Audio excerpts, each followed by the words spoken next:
السلام عليكم ورحمة الله وبركاته. الشما هركفوني أكم جرتو خبجمتوتا هردفتوتا ولو ميديا نترك جرى جرتو بقى إردي بنجرة channelي كنا نفتن إسنين جلا وروني channelي كنا فاراتة سبسكرايب كلون ما تيجي نتيجة تبلما إجا كقالوان إلمان أورمو والبنيتي جرا دي فما إن شاء الله مو تقوين تقطفو كان لولا جتودا كان بنميجرو كابا ولو jechuudha aanaa sanbatee akkasuma karaa haxaayyeetiin jechuudha torbaan kana kan dhukaas deemaatti jiru egaa haaluma tokko tun mudateetuma asiin bahini dhiifama isiniin jenna baga nagaan dhuftan isiniin jaa hunduu keessanoofu akkuma beekamu chaanaalii kanarra jechuudha walloo miidiyaatti jijjiiruudhaaf inshaallah yeroo dhiyoo keessatti kan tamsaasa jalqabee akka ajaa'ibaatti kan isin biraan gahuugaa kan isin biraan gahu inshaallah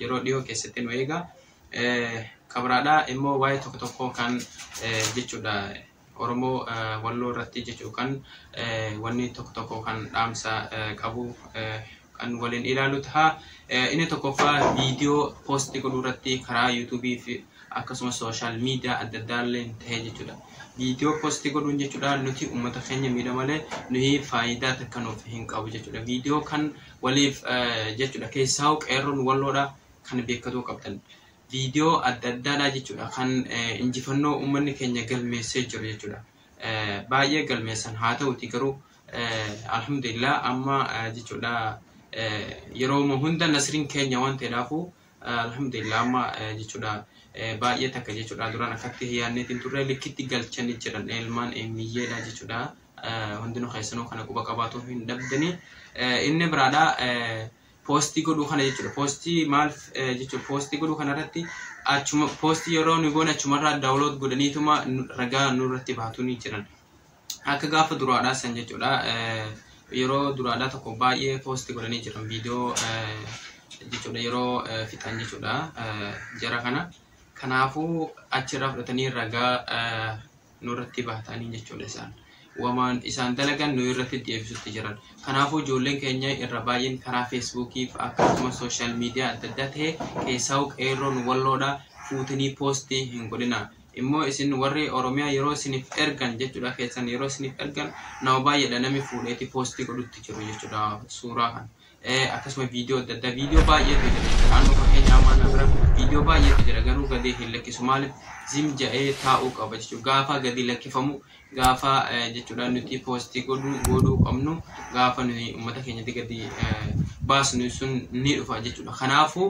poostii godhuurraa of haa quusannu isiniin ja'a inni biraadhaa immoo uummanni faannoo ofiin je'ee jechuudha naannoo walloo keessa socho'aatti jiru kuni ummata keenya jechuudha kan baay'ee dararaatti jiran baay'ee takka kan dararaatti jiran bifa suukanneessaadhaan itti taphataatti jiran jechuudha mee inshaallah booda sagantaa biraarratti kan isin dhiyeessu ta'a waa'ee jechuudha nama sadii mokanati nama sadii namni dhokateeti jiru ilaa ammaadhaa jechuudha dhossanii jechuudha akka kunoo pilaasii wayii godhaniiti akka masqalaatti akkatti dhaabanii harkaa fi miila akkatti itti hidhanii keessaa nafsi qullaadha bara qullaasaadha akkasitti kan maxxansaatii jiran jechuudha ummanni keenya kana beekee jechuudha ummata yeroo wareegamanillee akkasuma dafanii fudhatu qaba jechuudha ilaa ammaadhaa garaan nu gubate nama meeqa nami kunoo wallahi jechuudha inshaallah mee ganaan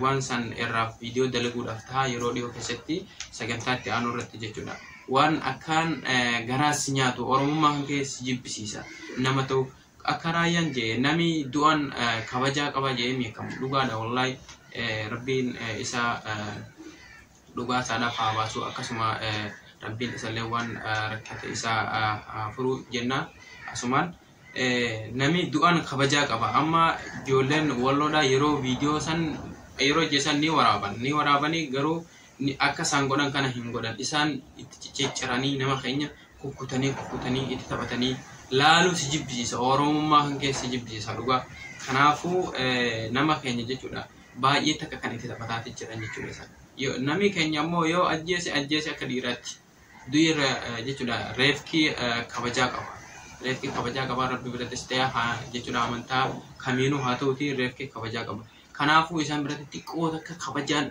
inuma hin argamu jechuudha. Xiqqoo takka kabajaan biraa hin jiru. Kanaaf ammaaf garuu lolichi kan dhaabbateeti jiru. Haa dhaabbatu malee lolli walloorraa yoomuu hin dhaabbatu kana beekaa. Hamma jechuudha wanni baatettee bilisoomnuttu lolli dhaabbatuun unuma hin jiru. Lolli garuu ummanni keenya jechuudha bara baraan asiin Affaariin gadiin Affaariidha oliin Amaara jechuudha walakkaa kanatti kan gubataatii jiran jechuudha. Bara tokko Amaaraan yeroo wal fixan bara tokko immoo kunoo Finxaaliyyaa Amaaraati. Finxaaliyyaa Amaaraa kana akkuma dhageessan jechuudha akkuma argaa jirtan kana jechuudha yeroo baay'eedha kan lola kana kaasanii jiran. Lola kana kaasan keessaa Ramadaana keessatti jechuudha uummata kana hin jilbiiffachiifna kaaja'an jechuudha isaan. Oromoo Walloo jilbiiffachiifneetillee harka kennina kaaja'an jechuudha. Abbichuun keenya amma garuu harka kennisiiseetti jira. Isaan maal jiranii inni kannuu Oromoo Walloo dura findhee jechuudha. Video adda addaa baay'eetu jira. Inshallah kana irraa dalaguudhaaf ta'a yeroo dhiyoo keessatti. Kanaafuu uummata Walloo harka kennachiifnee findhee achi booda ummata jechuudha harka kennanulleen Oromoo Walloo findhee fi kaaja'an jechuudha. Keessaa haxaayee irratti Amaarri haxaayee jechuudha. Baay'ee takka kan hamaadha jechuudha.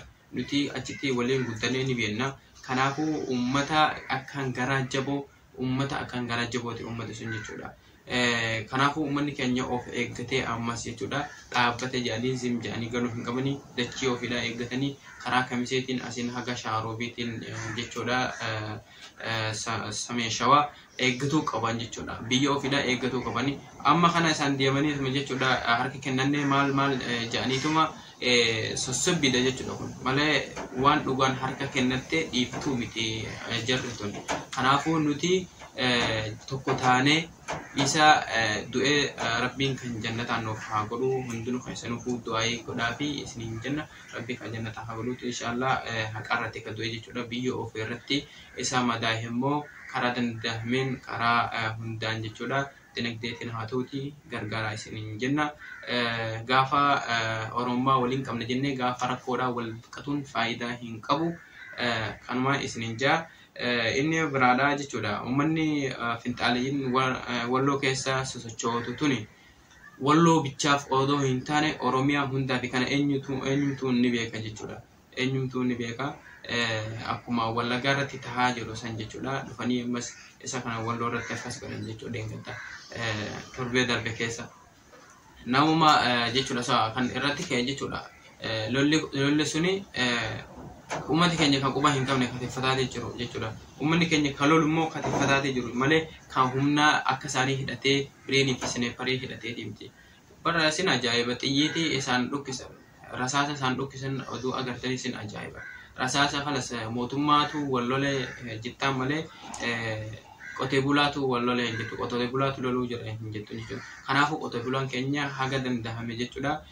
Warroomantuma biyya alaa kanatu gargaareetuma akkuma abbaa fi bileessaatiin meeshaa bitatanii ishima qabanii dhaqanii lolan. Dhugaa meeshaan dhumte galan waan godhan hin qaban gaa. Kanaafuu uummanni keenya isin dinagdeedhaan warroonni biyya alaa jirtan hundinuu keessanuu karaa dinagdeetiin uummata keenya bira dhaabbatuu qabdan. Immoo tokko baay'ee gadi bu'eetii jira jechuudha. Gargaaruun jechuudha Oromoo Walloo baay'ee takka gadi bu'eetii jira. Oromiyaan bal'oonis uummata Oromoo Walloo kana gargaaruu qabdan.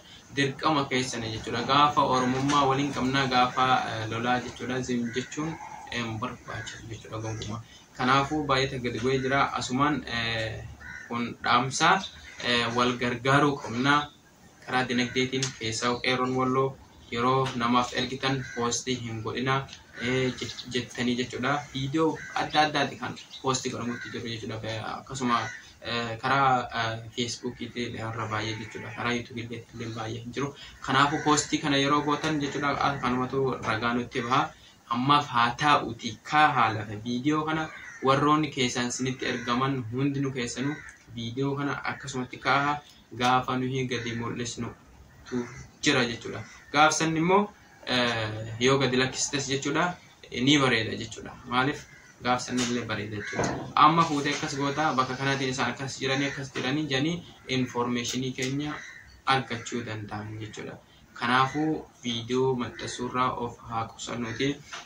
Inni biraadhaa amma jechuudha waa hedduu haasa'uu oduu hin taane asumaan wal barnoota haa ta'uuti naatoo wallooti maqaa kiyya isinitti himne warroonni chaanaalii kana haala ta'an subscribe godhuun maatii keenyatti dabalama isin jenna.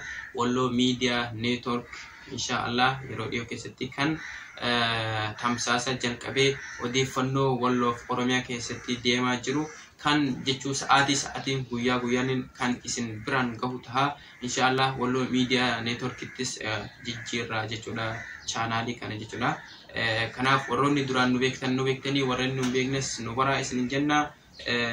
Inshallah haga qophii biraatiin walitti deebinutti nagaan jiraadhaa turtii gaarii jala buunee kan isin biraan geenyu ta'a inshallah. Nagaan jiraadhaa haga qophii biraatiin walitti deebinutti nagaan